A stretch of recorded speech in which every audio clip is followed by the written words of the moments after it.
kita mikir prinsip pertama, first principle, kenapa sih kelas menengah ini harus hilang? Karena adanya revolusi AI sekarang ya. Kita lihat juga Trump baru bikin council-nya kan, council AI dengan Jensen Huang dan macam-macam. Kenapa ini akan hilang? Kayak gue pribadi, gue sebagai pemilik perusahaan, gue untuk hiring karyawan tuh gue sekarang susah banget. Maksudnya gue udah nggak mau untuk hiring karyawan, kenapa? Karena kalau dulu gue butuh financial analyst misalnya, untuk bantu gue analisa perusahaan-perusahaan, bantu gue analisa market gitu.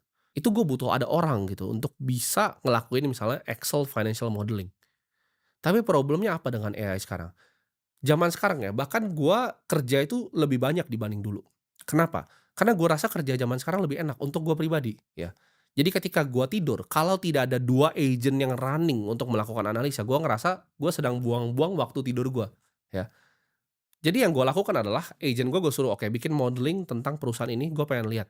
Lu bedah, lu bikin komparatif analisisnya segala macam." Gua suruh dia research, gua tinggal tidur, ya. 2 3 jam dia kerja, gua bangun pagi-pagi gua udah lihat, nah hasilnya ini. Mereka nggak punya ego, mereka cuma disuruh, mereka nggak punya otak sendiri itu untuk menentang. Jadi gue nggak butuh financial analyst lagi sekarang, ya. Gue tinggal bikin agent aja. Lalu gue suruh tiap kali gue tidur, "Oke lu analisa ini." Bangun pagi gue udah lihat. Itu jauh lebih enak untuk gue.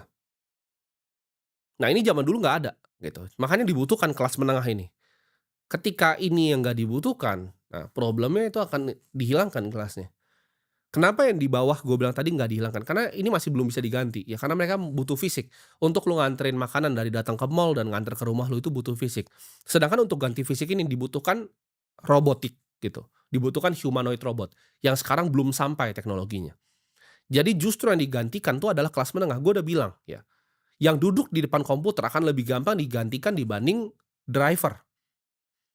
Kenapa? Karena pekerjaannya sebenarnya non fisik, pekerjaan yang menggunakan otak, tangan ngetik di komputer. Itu semua udah bisa digantikan dengan agentic AI.